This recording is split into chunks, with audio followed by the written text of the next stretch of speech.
You're told to work hard, save wisely, and build something that lasts. But Scripture doesn't begin with strategy.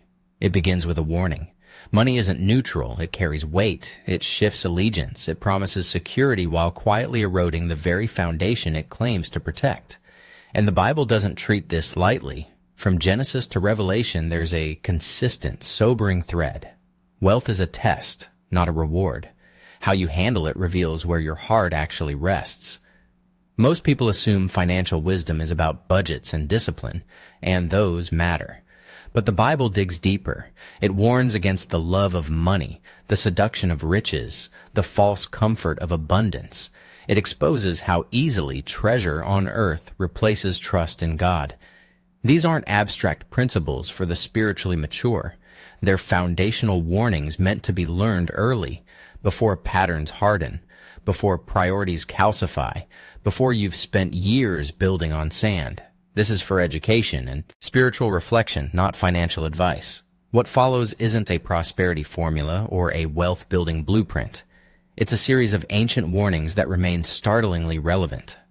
Warnings that cut through the noise of modern financial culture and reveal what's actually at stake when you make decisions about earning, spending, saving, and giving. These principles aren't about limiting your potential. They're about protecting your soul from traps that have ensnared believers for thousands of years. The first warning is the most foundational. It's the one Paul delivered to Timothy with urgency and precision. It's the warning that exposes the root issue beneath every financial struggle, every compromised decision, every moment where treasure eclipsed obedience. Loving money is the root of all evil. You can hold money without loving it. But the moment affection shifts from stewardship to attachment, something breaks. The desire doesn't announce itself. It creeps in quietly, disguised as responsibility, ambition, or simple provision. And by the time you recognize it, it's already reshaped your priorities. Paul wrote to Timothy with clarity that still cuts. For the love of money is a root of all kinds of evil. Some people, eager for money, have wandered from the faith and pierced themselves with many griefs. 1 Timothy chapter 6:10. Notice the precision. It's not money itself. It's the love of it. The affection, the craving, the shift from tool to treasure. Proverbs 23:4-5 echoes this.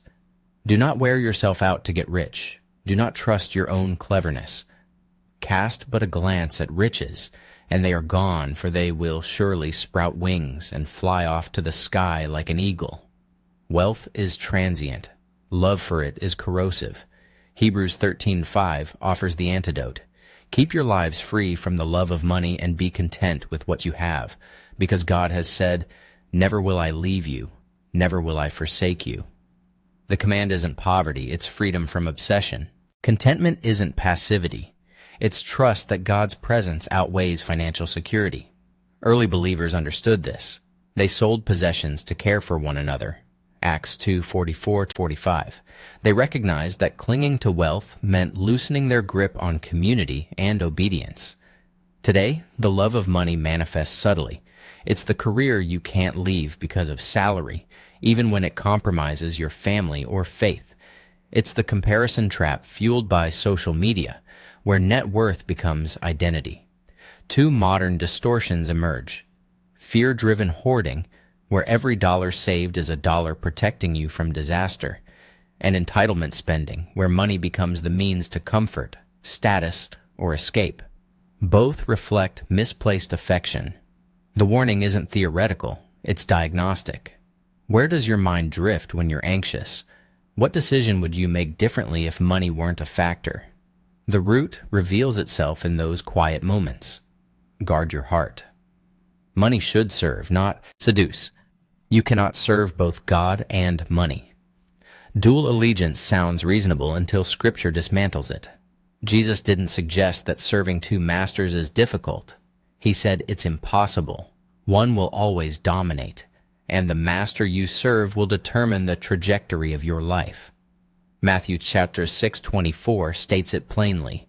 No one can serve two masters. Either you will hate the one and love the other, or you will be devoted to the one and despise the other. You cannot serve both God and money. The Greek word for money here is mammon, a term that personifies wealth as a rival deity. Jesus wasn't addressing extreme cases. He was diagnosing the human heart's default drift. Luke 16:13 repeats this warning in a different context, reinforcing its universality. Serving God means aligning every resource, every decision, every priority under His authority. Joshua 24:15 presents the same either-or framework. Choose for yourselves this day whom you will serve. Serving isn't passive and belief. It's active obedience. It's where you invest time, attention, and trust. James chapter 4:4 takes it further. Friendship with the world is hatred toward God. When money dictates your schedule, influences your relationships, or determines your sense of security, it's no longer a tool. It's a lord. The modern distortion is subtle. It's the person who attends church on Sunday but makes Monday through Friday decisions as if God's opinion doesn't matter. It's the compartmentalized faith where spiritual life and financial life operate in separate spheres. Two examples. Career decisions driven entirely by salary rather than calling or kingdom impact.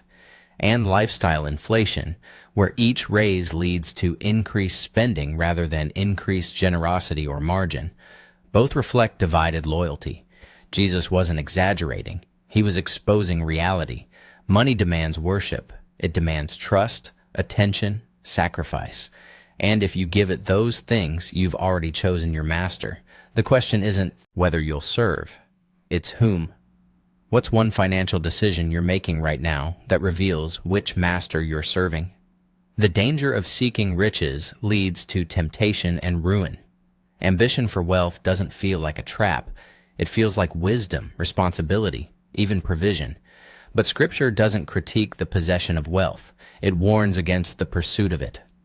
The seeking, the striving, the orientation of your life around accumulation. Paul's warning to Timothy is surgical. Those who want to be rich fall into temptation and a trap and into many foolish and harmful desires that plunge people into ruin and destruction. 1 Timothy chapter 6:9. The danger isn't arrival, it's the wanting. The desire itself becomes the snare. Proverbs 28:20 adds urgency. A faithful person will be richly blessed, but one eager to get rich will not go unpunished. The contrast is clear. Faithfulness versus eagerness. One builds slowly, trusting God's timing. The other grasps, shortcuts, and ultimately pays.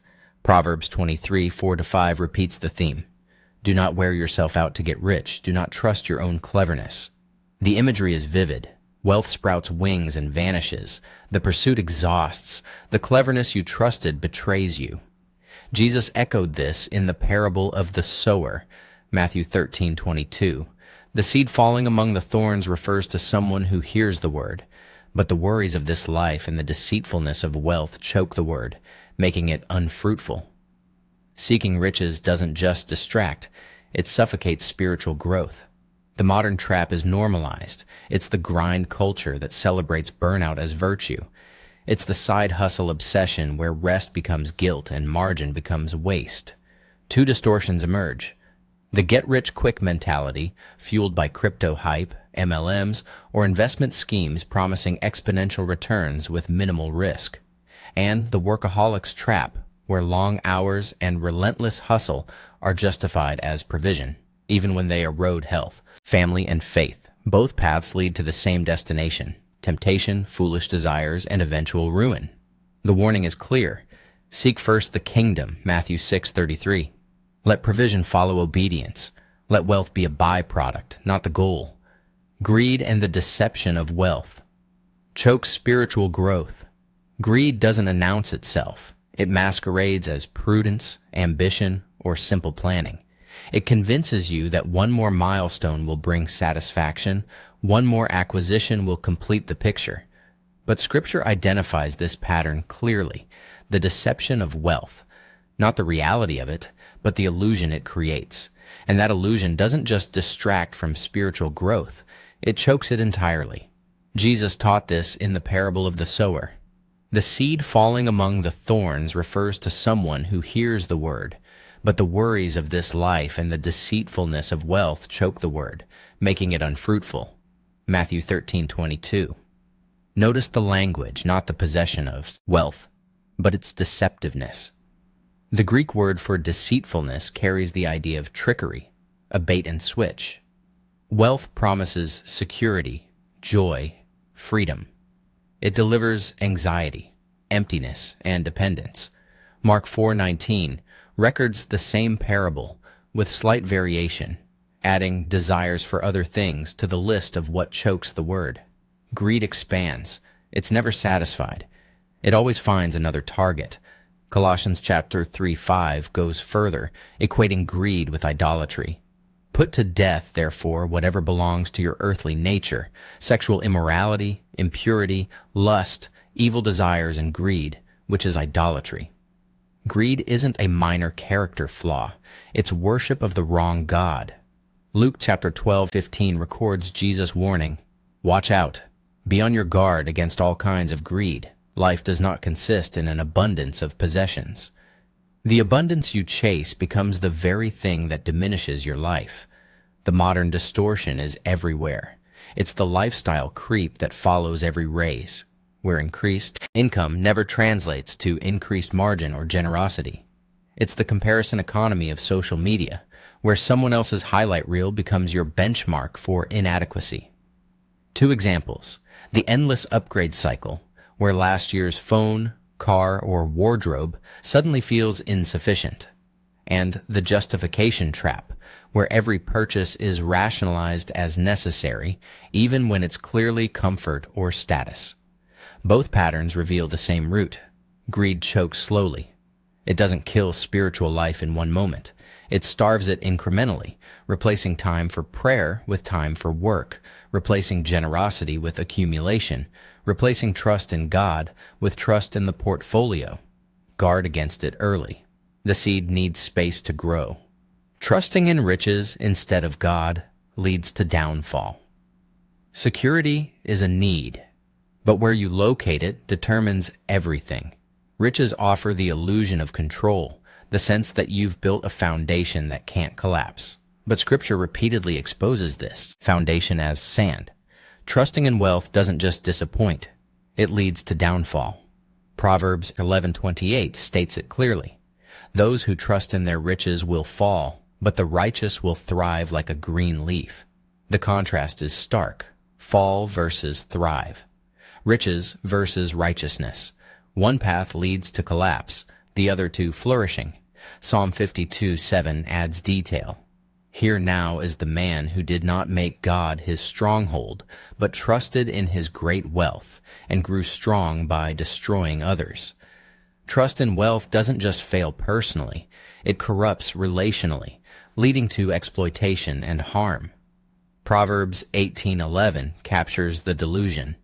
The wealth of the rich is their fortified city. They imagine it a wall too high to scale. The key word is imagine. It's perception, not reality. Wealth feels like protection until the economy shifts, health fails, or relationships fracture. Jesus told the parable of the rich fool in Luke 12:16-21, a man who built bigger barns, planned for years of ease, and died that very night.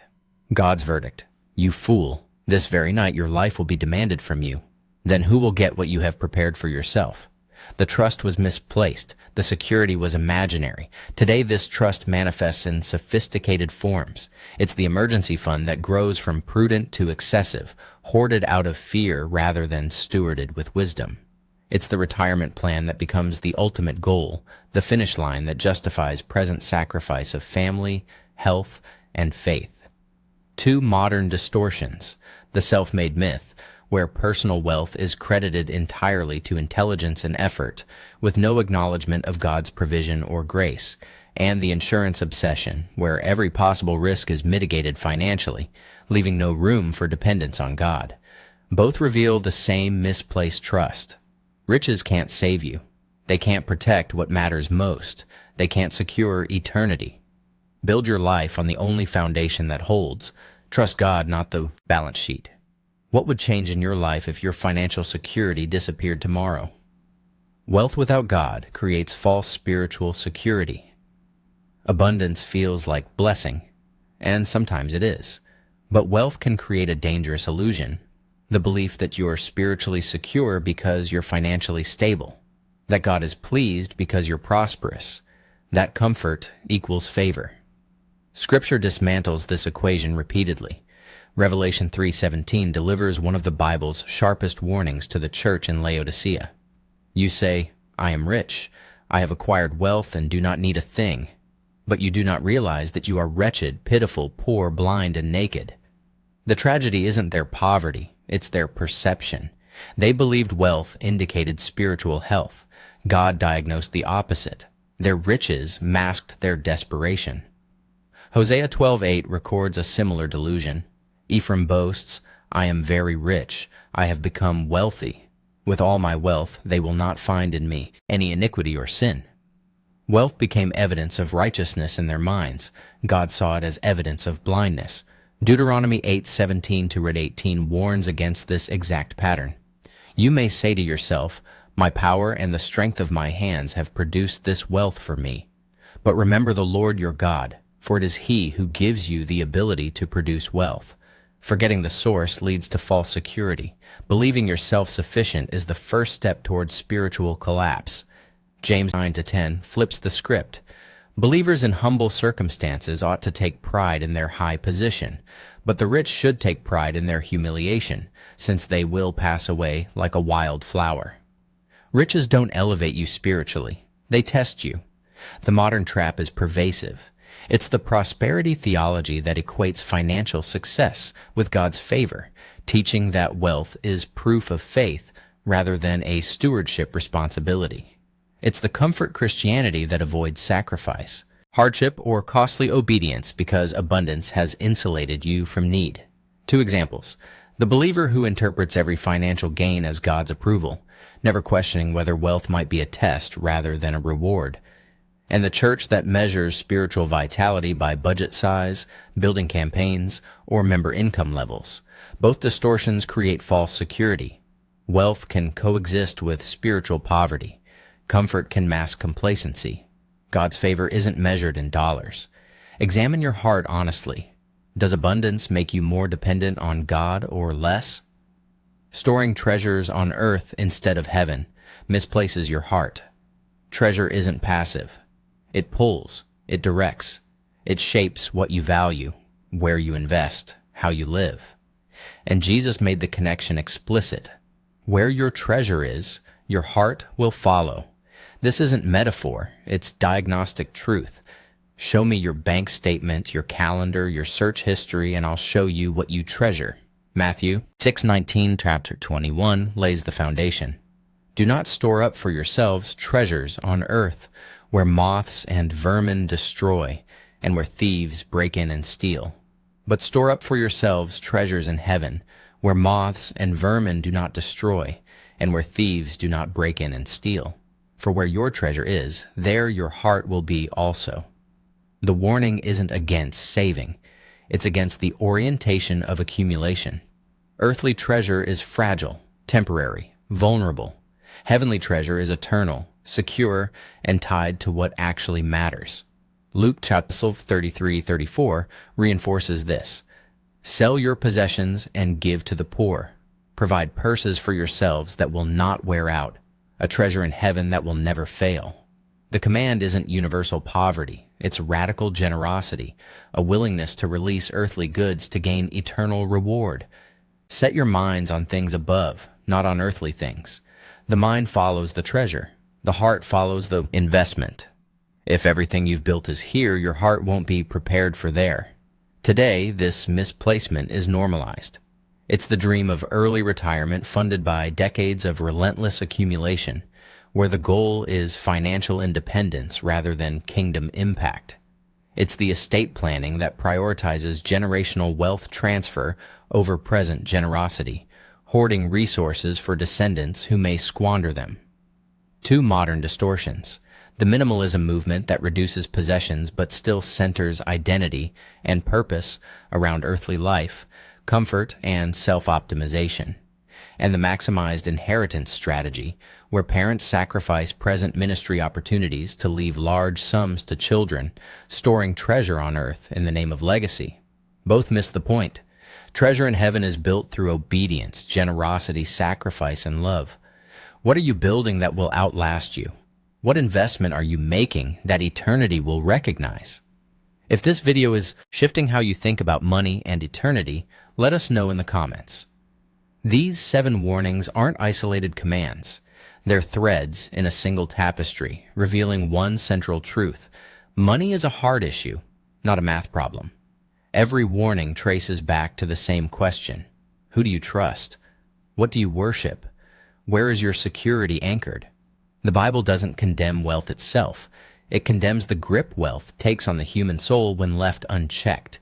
It exposes how easily provision becomes obsession, how subtly stewardship shifts to hoarding, how naturally abundance breeds spiritual complacency.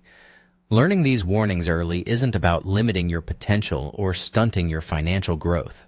It's about protecting your heart before patterns calcify, before wealth becomes the lens through which you interpret God's faithfulness, before treasure on earth eclipses treasure in heaven.